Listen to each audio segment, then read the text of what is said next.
गुरु रामचंद्र भगवान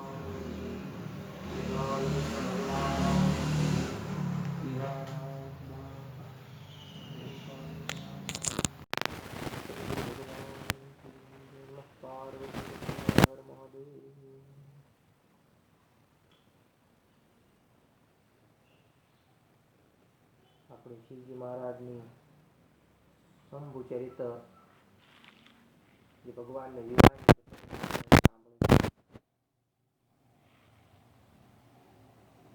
યાજ્ઞવલ્ક્યજી ભરદ્વાજ ઋષિને સંવાદ ચાલે એમાં યાજ્ઞવલ્ક્યજી કહે છે કે એ ઋષિ તમે મને રામની કથા પૂછી અને મેં તમને શિવજીની કથા કીધી. તમને એમ તો નથી થયું ને કે મેં કોઈ વિષય બીજો વિષયાંતર કર્યું હોય, વિષય બીજો કીધો, તેમાં પૂછ્યું બીજું ને કંઈક કીધું બીજું.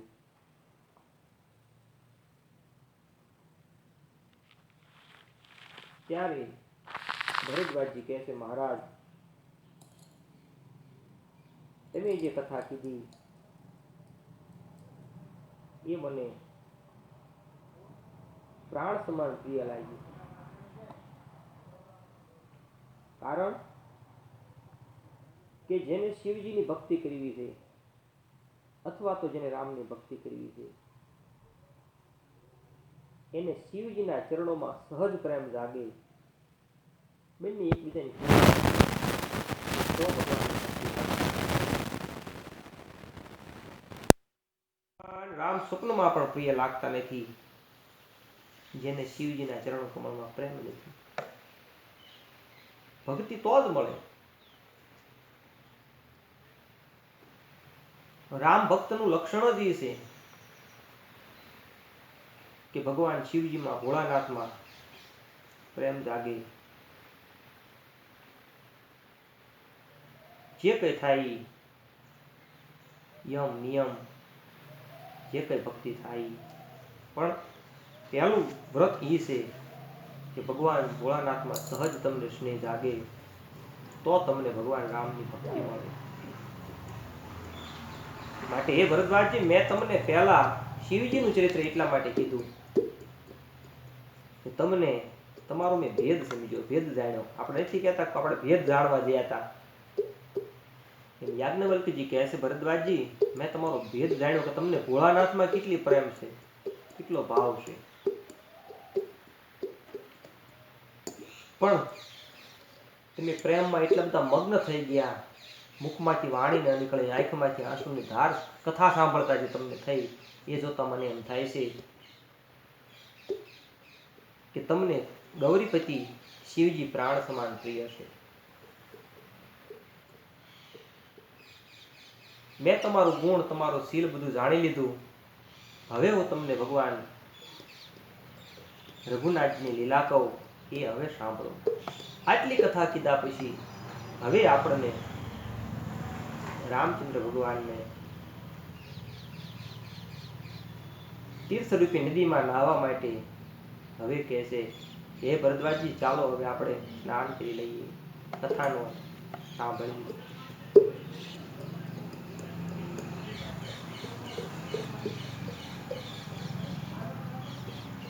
રામચરિત અત્યંત અપાર છે.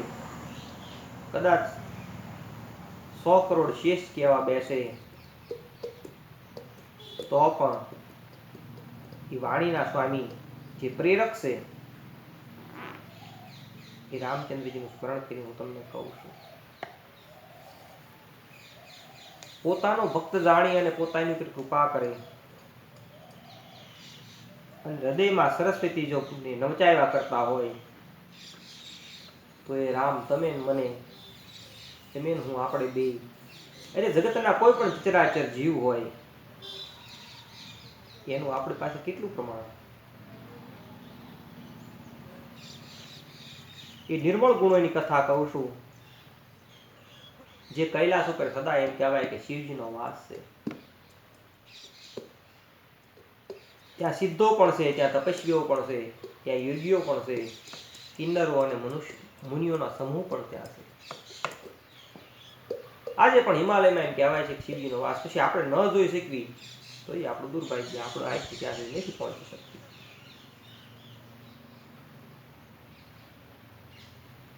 કોઈ જગ્યાએ આપણે જે કોઈ ઊંચે હોય તો એ ઘણું જોઈ શકે, પછી કોઈ 7 માળ ઉપર હોય તો આપણાથી વધુ જોઈ શકે.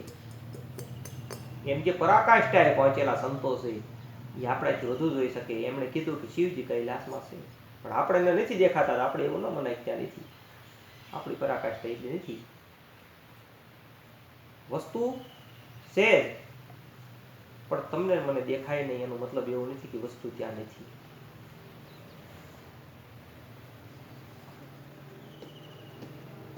તો યાજ્ઞવલ્ક્યજી ભરદ્વાજજીને કહે છે, મહારાજ આ કૈલાસ ઉપર ઈ જઈ શકે જેને ભગવાનમાં પ્રેમ છે. 3 પ્રકારનો વાયુ ત્યાં વહી રહ્યો છે. સુંદર મજાનો સમય છે, સ્થળ છે. અને એક વખત ભગવાન ભોળોનાથ પોતાની હાથે આસન પાથરી સુંદર મજાના મુનિઓના વલ્કલ વસ્ત્ર ધારણ કર્યા. સંતો પાસેથી આપણે એવું સાંભળ્યું છે કે ભગવાન પરણવાઈ ગયા ને ભોળોનાથ, ત્યારે દિગંબર અવસ્થામાં, તો પછી પહેરાયો વસ્ત્રો નકર દિગંબર અવસ્થામાં. અહીંયા રામકથા જ્યાં કહેવા બેઠા ત્યારે તુલસીદાસજીએ પહેલા કીધું, કુંદ ઇન્દુદર ગૌર શરીરા પૂજ પ્રલંબ પરિધની મુનિચીર. મુનિઓના વલ્કલ વસ્ત્રો ધારણ કર્યા ભગવાન ભોળાનાથે, અને કેટલો સહજ સ્વભાવ, પોતાને હાથે આસન પાથર્યું અને એ વૃક્ષની છાયામાં ભગવાનનું સ્મરણ કરવા લાગ્યા. હરે રામ રામ રામ હરે હરે, હરે રામ રામ રામ હરે હરે, હરે કૃષ્ણ કૃષ્ણ કૃષ્ણ હરે હરે, હરે કૃષ્ણ કૃષ્ણ કૃષ્ણ હરે હરે.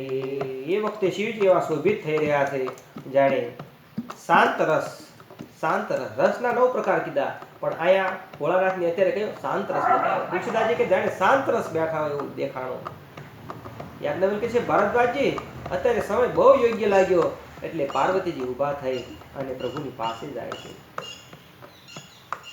જાન પ્રિયાયાદરયતિ કિના, જાન પ્રિયાયાદરયતિ કિના, જાન પ્રિયા આદરયતિ કિના, જાન પ્રિયાયાદરયતિ કિના, વામ ભાગયાસન હરદિના, વામ ભાગયાસન હરદિના. બહુ યોગ્ય સમય જાણ્યો પાર્વતીજી. આપણને તમને મને બતાવ્યું, કોઈ કાર્ય કરવું હોય કોઈની પાસે ત્યારે સમય જોઈને જવું. ગમે તે સમયે ગમે ત્યારે ધડાકો ન કરવો. બહુ યોગ્ય સમય જોયો. શાંત રસ મુદ્રામાં બેઠા છે, ભગવાનના નામમાં મગ્ન છે ભોળાનાથ, અને એ સમયે જઈ અને પાર્વતીજી પ્રણામ કરે છે. એકદમ આસન આપ્યું છે. બેસો દેવી, બહુ સમય સારો છે, આવો આપણે સત્સંગ કરીએ. પાર્વતીજી હસીને પ્રિય વચન બોલ્યા, મહારાજ હવે તો મને એ કથા સંભળાવો જે સર્વ લોકોની હિતકારી છે.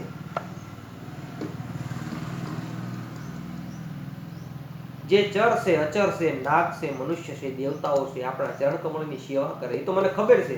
તમને બધાય પૂજે, ભોળાનાથને કોણ ન પૂજે? બધા પૂજે. તમે સર્વ કળાઓના જ્ઞાતા છો, ગુણોના ધામ છો. 64 કળાઓ શિવજી માટે. એવો કોઈ સમર્થ નથી પૃથ્વી ઉપર કે જેનામાં 64 કલાઓ. એક મારા મહાદેવમાં છે જે 64 કલાથી પૂર્ણ છે. યોગ, જ્ઞાન, વૈરાગ્ય એનો તો ભંડાર છે, એનું તો કહેવાનું જ ન હોય. આવો વૈરાગ્ય ક્યાં જોવા મળે શિવજીમાં? જ્ઞાન છે, વૈરાગ્ય છે, યોગનો પણ ભંડાર છે. શરણે આવેલો માટે કલ્પવૃક્ષ છે. માં પાર્વતીય શબ્દો તો જો વાપરાય. શરણે જે એક વખત શિવજી મહારાજને ત્યાં આવે એને ઈચ્છિત ફળ દેવાય. વિનય પત્રિકામાં તો ત્યાં સુધી બ્રહ્માજીએ કીધું, પાર્વતીજીને કહેશે કે હવે મારે આ ભાગ લખવાનું બંધ કરવું છે. વિનય પત્રિકાનું એક પદ બહુ સરસ છે. પાર્વતીજી પાસે ફરિયાદ કરે છે બ્રહ્માજી કે હે દેવી, મારે હવે આ ભાગ્ય લખવાનું બંધ કરવું છે. કે કાં? કે તમારા પતિ જેને ભાગમાં એમ કહેવાય કોડી પણ નથી હોતી, એક રૂપિયાનું સુખ નથી લખ્યું હતું, કે અબજોની સંપત્તિ આપી દે છે, ભાગ ફેરવી નાખે છે. ચપટી બબૂત મેં હે ખજાના કુબેર. બહુ કૃપાળુ છે, બહુ દયાળુ છે.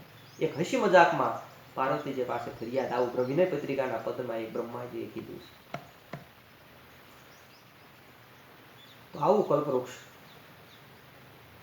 તમારું શરણાગતિ અને આવેલું બાનું છે. પ્રભુ તમારા શરણે આવે એને પછી કઈ બાકી રહે?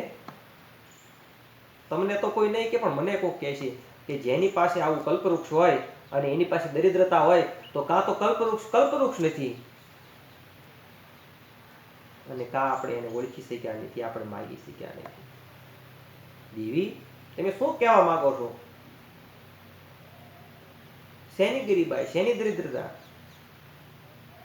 કે પ્રભુ આખો જન્મ વયો ગયો, હજી મને એમ થાય છે કે આ રામ છે શું, કયું તત્વ છે જેને તમે રાત દિવસ જાપ કરો છો, એ જ રામ છે કે બીજા છે? લોકો અનાદિ બ્રહ્મ કહે છે. કોઈ એમ કહે છે કે આનો નાશ નથી, નાદી અનાદિ છે.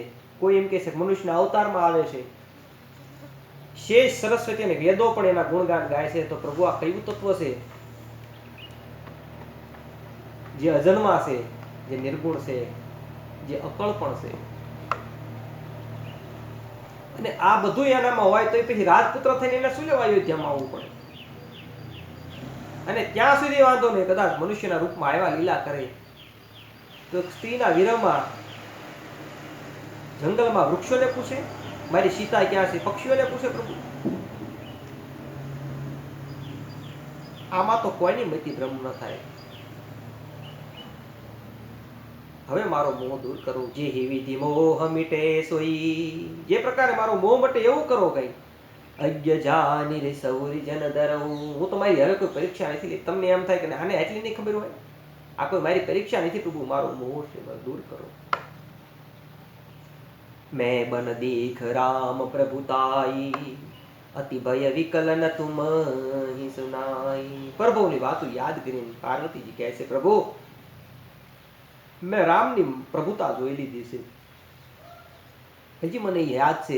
મેં તમને વાત ન કરી, તમે તો બધું જાણો છો પ્રભુ, પણ હાથ જોડીને એક વિનંતી કરું છું, હવે મારો સંશય જાય એવું કરો અને મારા ઉપર ક્રોધ ન કરશો. હવે મારે પહેલા જેવો મોહ નથી, મને રામની કથા સંભળાવો. પૃથ્વી ઉપર માથું ટેકવે અને પાર્વતીજી વિનંતી કરે છે,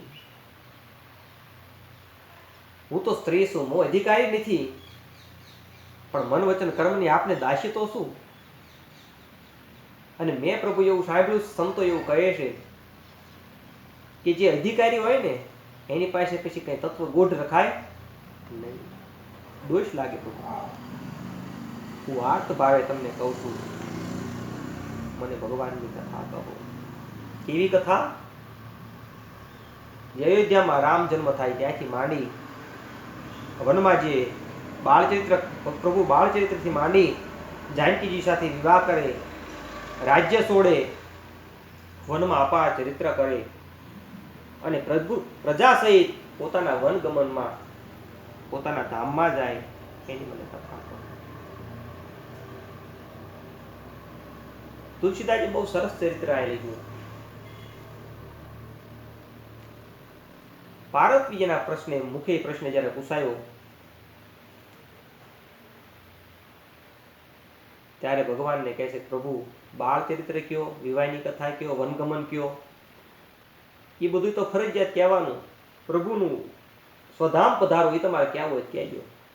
પરીક્ષાની ટેવ છે ને, પહેલા જન્મમાં ભગવાનની પરીક્ષા કરી, આપણે નથી કહેતા કે આટલા પ્રશ્નો ફરજિયાત ને આટલા મરી ગયા. ભગવાનને કહેશે, ભોળાનાથને કહેશે કે પ્રભુ આટલા પ્રશ્નો કહેજો અને પ્રભુનું સ્વધામ તમારે બતાવવું હોય તો બતાવજો.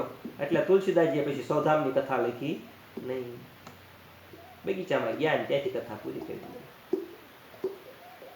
પાર્વતીજી કહેશે, હે પ્રભુ, હે કૃપાધામ, પ્રજા સહિત પોતાના ધામમાં કેમ ગયા એ તમે કહેવું હોય તો કહેજો, પણ આટલી મને કથા કહો અને એમાં જ્ઞાન, ભક્તિ અને વૈરાગ્યનું જે વર્ણન આવતું હોય એ મને કહો. કદાચ મારે પૂછવામાં કઈ રહી જતું હોય, એવા રહસ્ય હોય તો એ પણ મને કહો. શિવજીના મનને ખૂબ ગમી ગયું. એટલું બધું દેવીએ પૂછ્યું કે કઈ પ્રશ્ન બાકી રહ્યો જ નહીં. ભોળાનાથ કહેશે કે હે દેવી, તમે પ્રશ્નો જ એટલા પૂછ્યા છે કે આખી રામકથા તમે મને કહી દીધી. પ્રશ્ન ઉમા કે સહજ સુહાઈ, સલવિહીન સુની શિવ મન ભાઈ. સળ વગેરેનું ગમે એને રજૂઆત કરો ને તો આમાંને સ્પર્શી જાય વાત આખી. તમારી હોશિયારી, તમારી ચતુરાઈ એ બધે ન વપરાય. ભગવાન ભોળાનાથને બહુ વાત ગમી. દેવી, મને બહુ ગમી તમારી વાત. તમે આમ આટલું કીધું ને ત્યાં તો મારા હૃદયમાં રામચરિત્ર આખું આવી ગયું. મારે બધું હવે તમને કહેવું છે.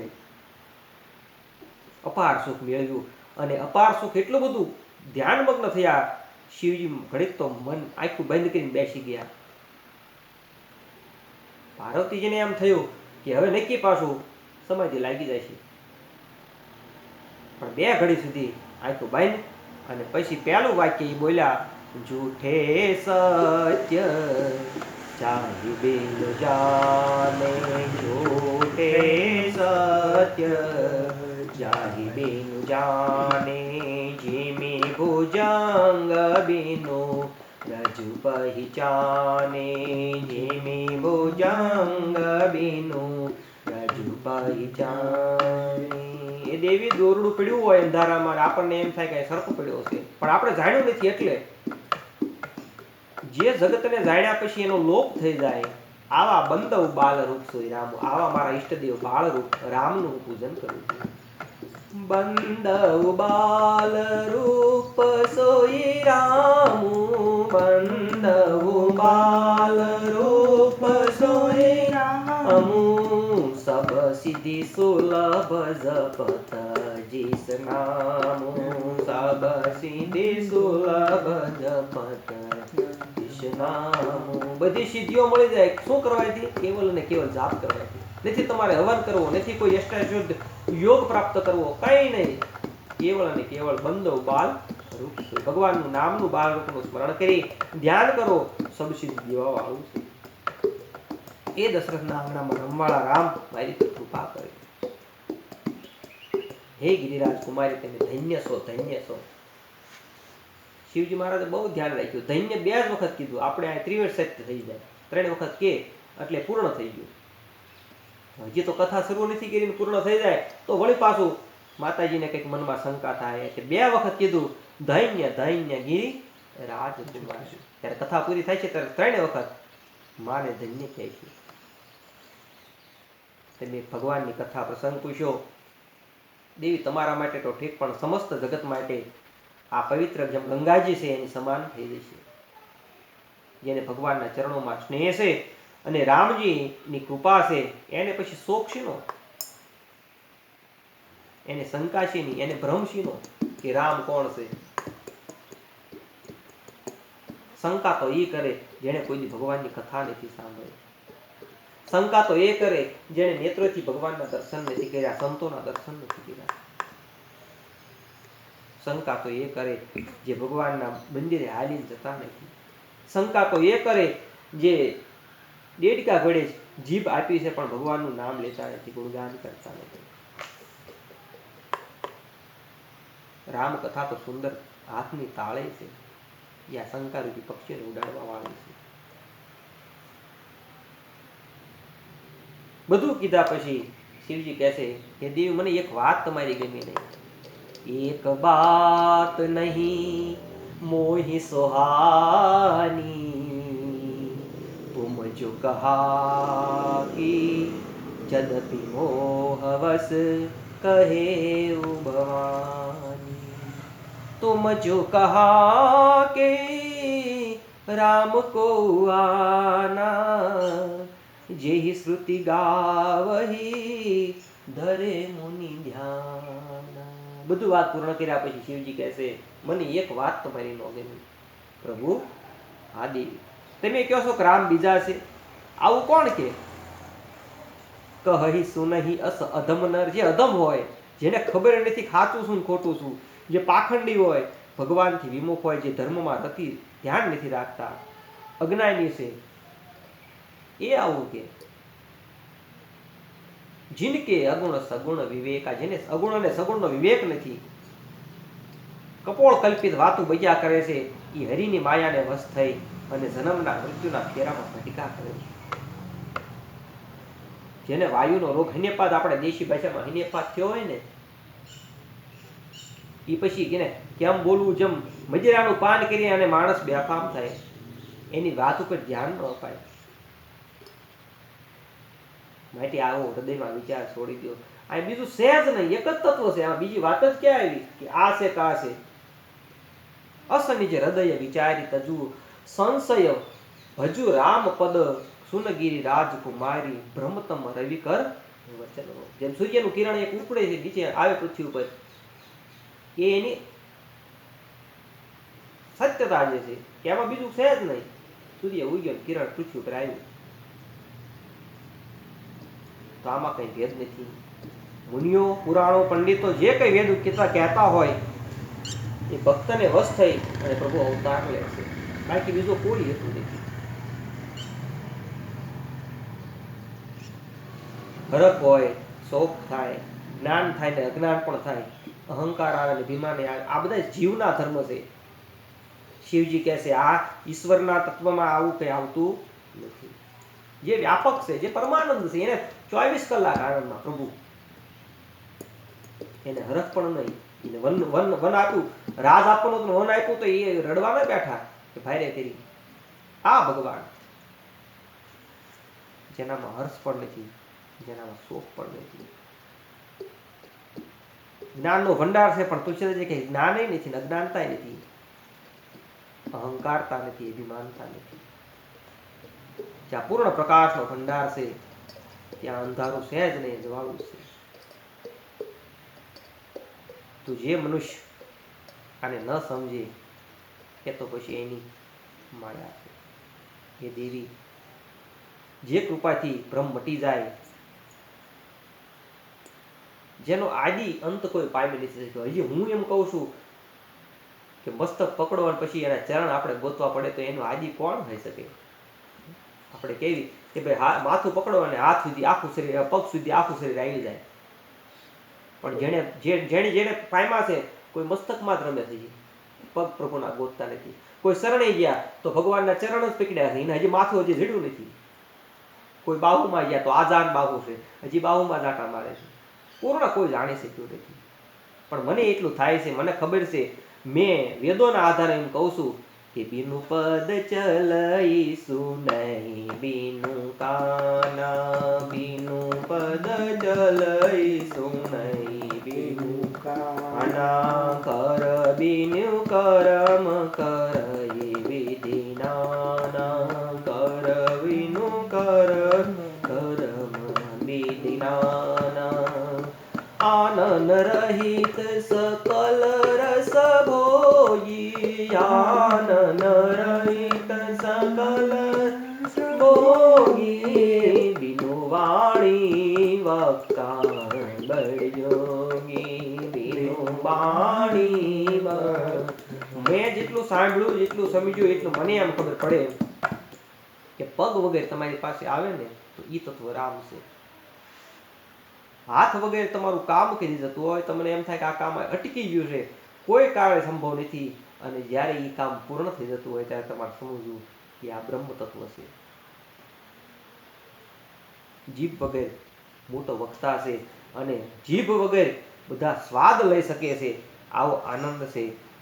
એ દેવી મને એટલે ખબર પડે કે આ તત્વ છે એ રામ તત્વ છે કે બ્રહ્મ તત્વ છે।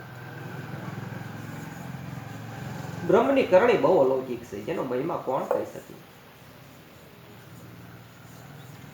વેદો અને પંડિતો જ્યારે વર્ણન કરવા બેસે છે ને, પછી એની કલમ છોડી દેશે કે આટલા સુધી અમારી મતી જાય, પછી ત્યાં મતી મારી અટકી, પછી એને નથી કહેતા.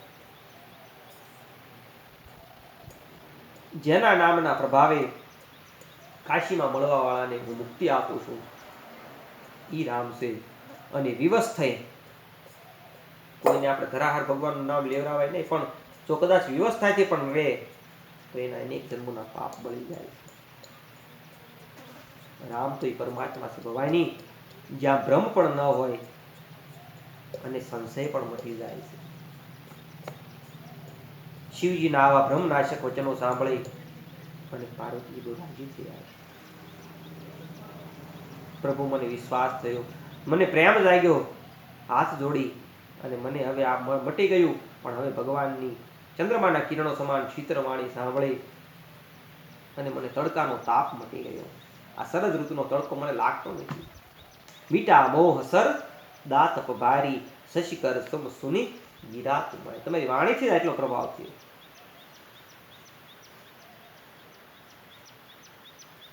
હે પ્રભુ, મને હવે કથા કહો અને મનુષ્ય શરીર લઈ અને શા માટે આવે છે, યુગે યુગે દેવતાઓના કાર્યો કરે છે, આ બધું મને સમજાયું કહો.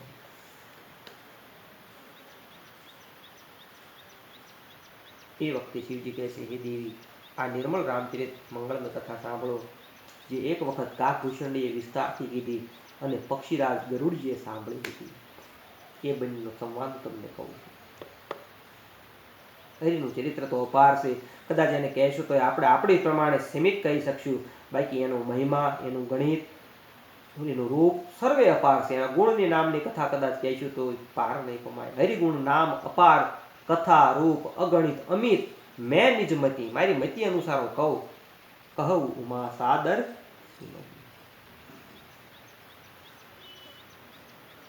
મને એમ ખબર પડે છે કે યુગે યુગે પ્રભુ આવે છે, એનું એક કારણ ધર્મની હાનિ, ધર્મનો હાસ થઈ જાય, નીચ અભયમાની રાક્ષસો વધી જાય, અસુરો વધે, મતિભ્રમ, જેને મતિથી નીચ માણસો કહેવાય એવા વધી જાય, એવો અન્યાય વધી જાય, જેનું વર્ણન ન છે.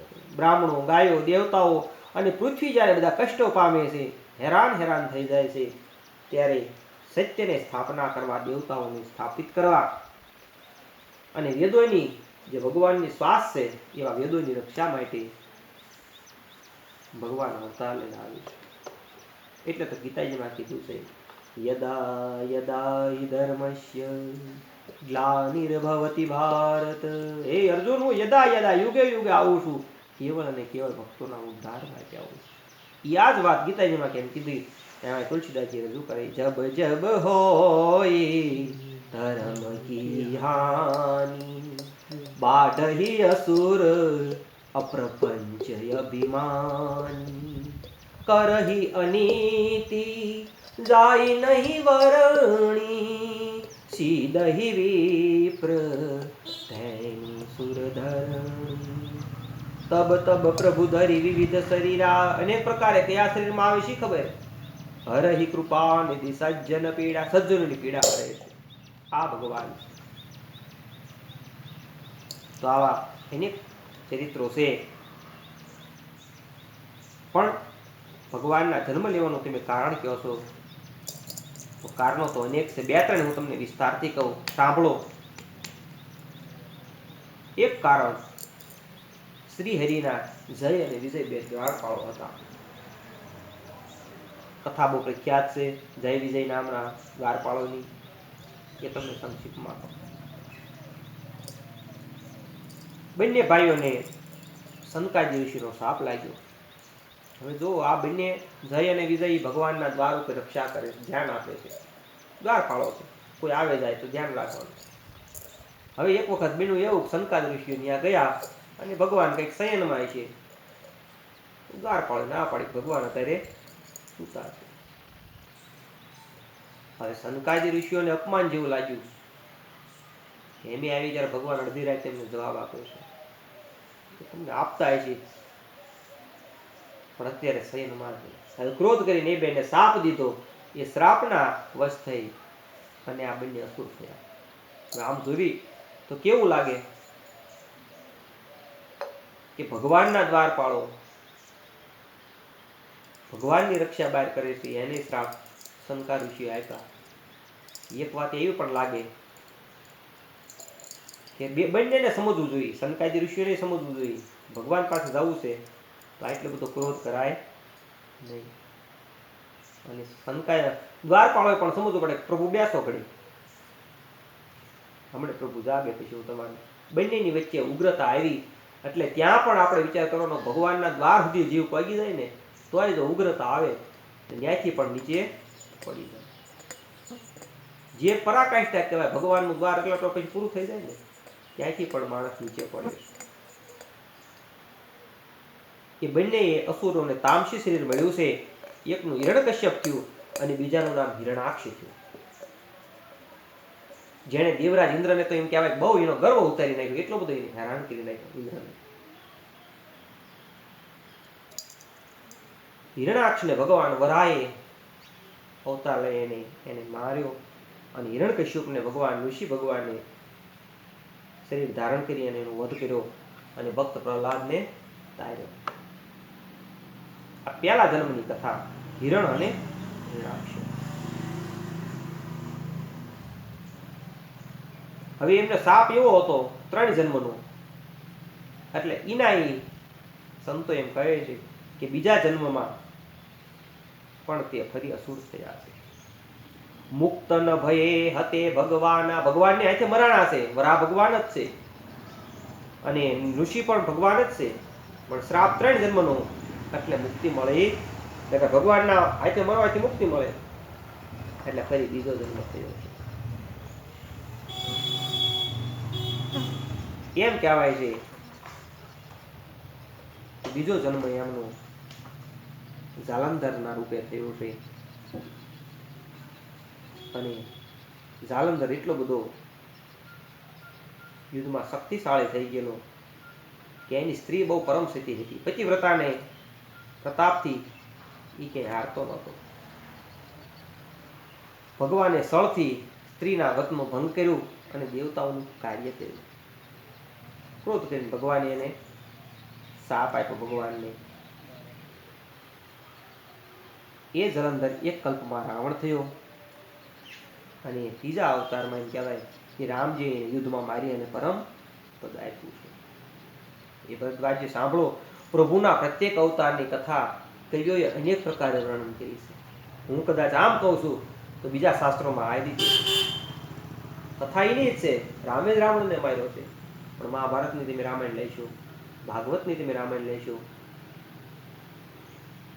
બીજી પ્રાદેશિક ભાષામાં જે કથા લખાણી છે એ લેશો, એના ચરિત્ર સૌ રીતે અલગ અલગ લખા છે. મહાકવિ વાલ્મીકીજી રામાયણ લઈશું. એક કલ્પમાં નારદજીએ ભગવાનને શ્રાપ આપ્યો એવી પણ કથા છે. નારદજીએ જ્યાં શ્રાપ આપ્યો એમ કીધું એટલે પાર્વતીજી એકદમ ભગવાન ભોળાનાથને કહે છે, પ્રભુ ઉભા રહ્યો. કારણ કવન શ્રાપ મુનિ દીના, કા અપરાધ રમાપતિ કીના. એવો કયો અપરાધ કર્યો નારદજીએ કે ભગવાનને શ્રાપ આપ્યો? એમ ન કીધું કે મારા ગુરુનો શું અપરાધ હતો, ભગવાનનો એવો કેવો અપરાધ કર્યો એમને શ્રાપ મળ્યો. નારદજીના મનમાં મોહ થયો, મને એની કથા કહો.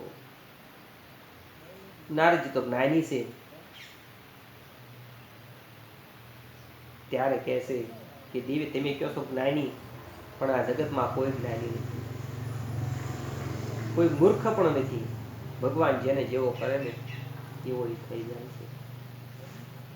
બોલે બિહસી મહેશ તબ, જ્ઞાની મૂઢ ન કોઈ, જેહી જસ રઘુપતિ કરહી જબ, શોકથી ક્ષણ. કોણ જ્ઞાની, કોણ મૂર્ખ? અને વાતે હાચી. ઘણી વખત આપણે સમાજમાં જોઈ ત્યારે આપણને એમ થાય કે આ 5માં પૂછાય એવી વ્યક્તિ છે, ક્યારેક એ કુંડાળા કાઢતા હોય, અને ક્યારેક હાવ આપણને એમ થાય કે આ મૂર્ખાને ક્યારેક સારા કાર્યો કરી દેતા હોય.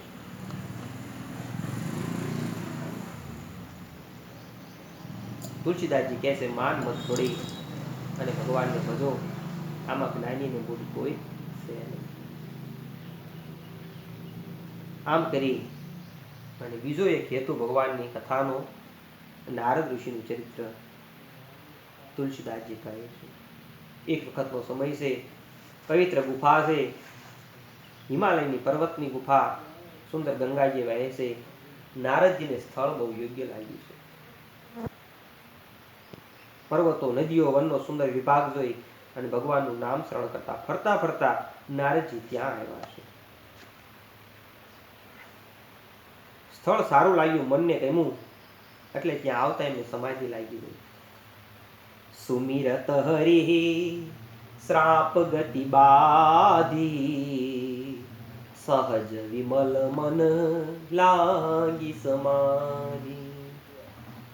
આપણે કેવી કે આટલા પ્રકાર કરો તો સમાધિ લાગે, હવે સહજ ભાવે નારદજીને સમાધિ લાગી ગઈ. હવે સમાધિ લાગી, પણ જે એમને શ્રાપ હતો ફરવાનો, દક્ષ પ્રજાપતિનો એક જગ્યાએ ક્યાંય નહીં રહી શકે, એ શ્રાપ ભૂલાઈ ગયો, શ્રાપ રોકાઈ ગયો.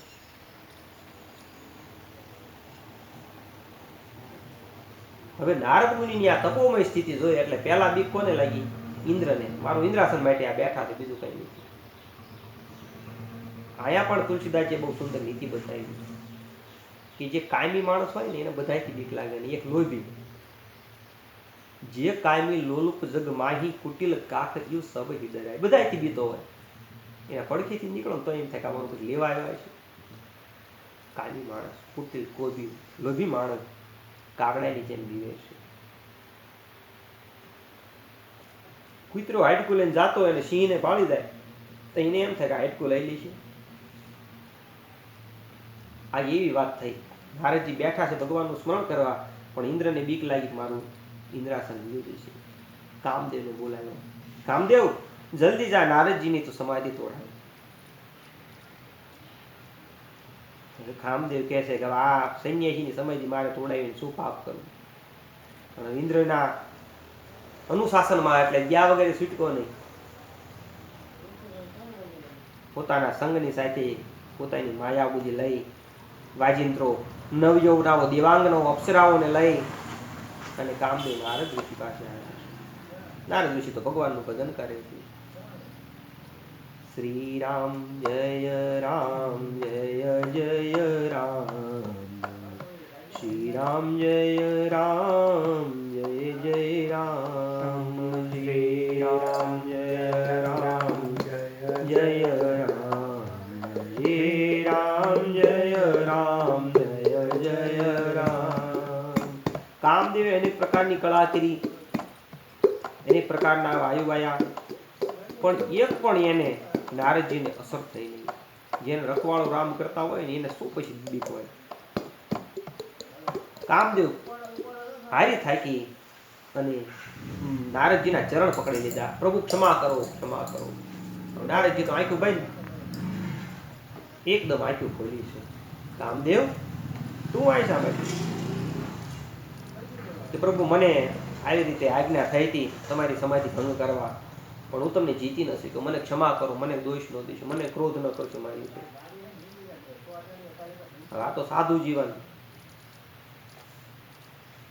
કામદેવ તારો કઈ વાત નથી, તું જાત હતા. પોતાના સહાયકો લઈ અને કામદેવ પાછા ફર્યા છે. પણ બન્યું એવું કે આખે પ્રસંગ લઈ અને ઇન્દ્રની સભામાં બહુ વખાણ કર્યા. મેં બધાને જીત્યા પણ નારદ ઋષિને જીતી ન શક્યો. કામદેવ બે મોઢે વાતો કરવા લાગ્યો.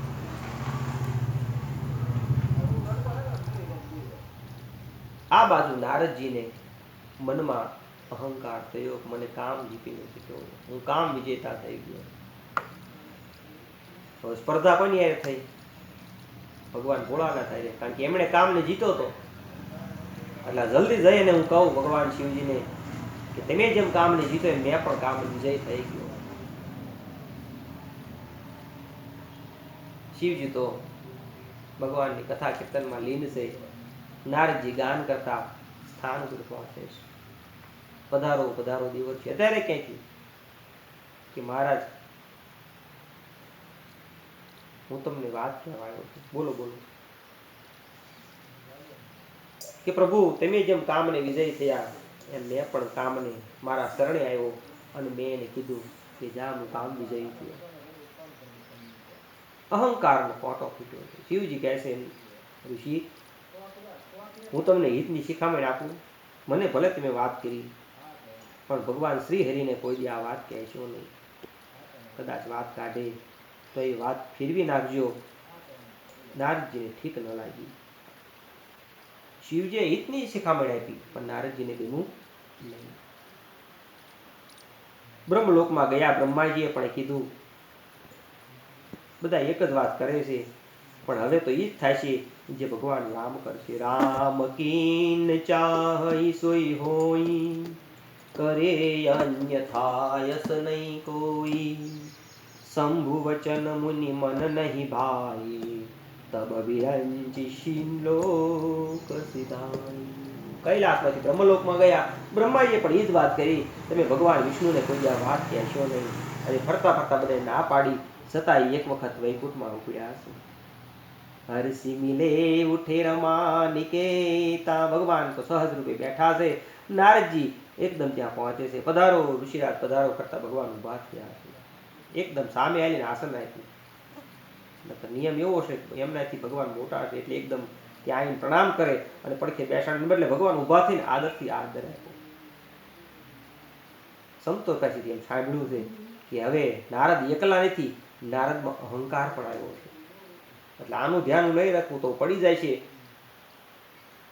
ભગવાન વિષ્ણુ હસીને કહે છે મહારાજ ઘણા દિવસે દયા કરી અને ઘણા દિવસે દયા કરી એમ કીધું ત્યાં તો કામચરિત નારદ સબ ભાસે. આખું કામચરિત ભગવાનને કહે તમને ખબર ઘણા સમયથી હું ભગવાનનું સ્મરણ કરતો, ગુફામાં ધ્યાન કરતો અને કામદેવ મારી પાસે આવ્યો અને પરાસ્ત થઈ ગયો. કામ વિજેતા પ્રભુ હું થઈ ગયો. શું બોલો છો? હા મહારાજ. ભગવાન કહે છે હે મુનિરાજ તો તમારું સ્મરણ કરવાથી હવે કામ મટી જશે. મુનિના મનમાં મોહ હતો. ભગવાન કહે છે જો આને હું નહીં નાશ કરું તો મારા ભક્તનો નાશ થઈ જશે.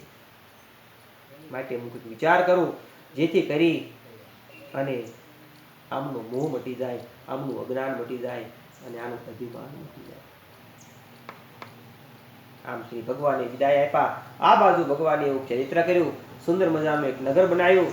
નગરમાં અનેક ઇન્દ્રોનો વૈભવ અને વિલાસ હોય એવું સ્થાન બનાવ્યું અને વિશ્વમોહિની નામની સુંદર કન્યા પણ બનાવી. નારદજી તો જ્યાં રસ્તા ઉપર પસાર થાય ત્યાં તો નગર જોયું પણ શું નહીં બીજું વૈકુંઠ જાય ઉતર્યું એવું લાગ્યું છે. નારદજી નગરમાં ગયા. બધા એના હાલચાલ પૂછ્યા. રાજાના મહેલમાં ગયા. રાજાએ પૂજા કરી, નારદજીને દેખાડી અને બેસાડી અને કહે છે મારી કન્યાનો શુભ વિવાહ છે પ્રભુ, સ્વયંવર છે. મારી એકની એક દીકરી છે પ્રભુ, એનો સ્વયંવર છે. જે એને વર્ષે એનું અમારો રાજ મળશે, અમારી કન્યા મળશે.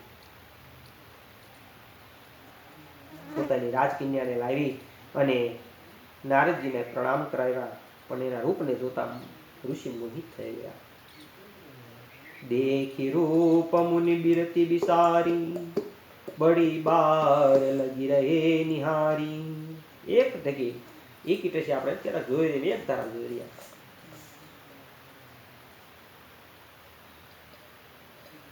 એ વખતે રાજા કહે છે કે મહારાજ આ કન્યાનો હાથ જુઓ ને, આને વર કેવો મળશે. શીલનિધિ નામનો આ રાજા છે. પોતાની દીકરીને દેખાડે ત્યારે કહે છે કે આના લક્ષણો એવા છે જ્યાં આને વર્ષે અમર થઈ જશે. નકર અમર હોય આને વર્ષે એવું કહેવાનું હતું, મતલબ કે આને વર્ષે અમર થઈ જશે. બધા લક્ષણો સાચા હતા એ મુનિએ હૃદયમાં છુપાવ્યા અને પોતાના બીજા લક્ષણો કહી અને નારદજી ત્યાંથી નીકળી ગયા છે. આ કન્યા મને મળી જાય, મને રાજ મળે, કન્યા મળે તો મારું કાર્ય પૂર્ણ થાય. ભગવાનની પાસે હવે સુંદરતા માગું જેથી કરીને મને કન્યા મળે. આમ કહે નારદજી ભગવાનની પાસે માગે છે. મોરે હિત હરી सम नहीं को यही अवसर સહાય સો. હે હિતકારી મારા પ્રભુ, મને તમારી સહાય કરો જેથી કરીને મારું કાર્ય પૂર્ણ થાય. ભગવાન કહેશે કે રોગી માણસ કોઈ બીજી દવા માગે તો એને એની દવા અપાય, બીજી અપાય નહીં. કુપથ માગે તો એને રોગને વ્યાકુળ, કુપથ્ય માગે તો વૈદ્યને આપતો નથી. ભગવાન કહે છે હું તમારું હિત કરીશ, તમે માગો છો સારું, પણ હું તમને નહીં આપું, કારણ કે તમારી માટે યોગ્ય નથી. આ માયા તમને વ્યાપી જશે નકર. ભગવાનની વાત સમજે છે ક્યાં નહીં. પરમ વાણી સાંભળી અને નારદજી હસતા હસતા સ્વયંવરની ભૂમિમાં ગયા છે.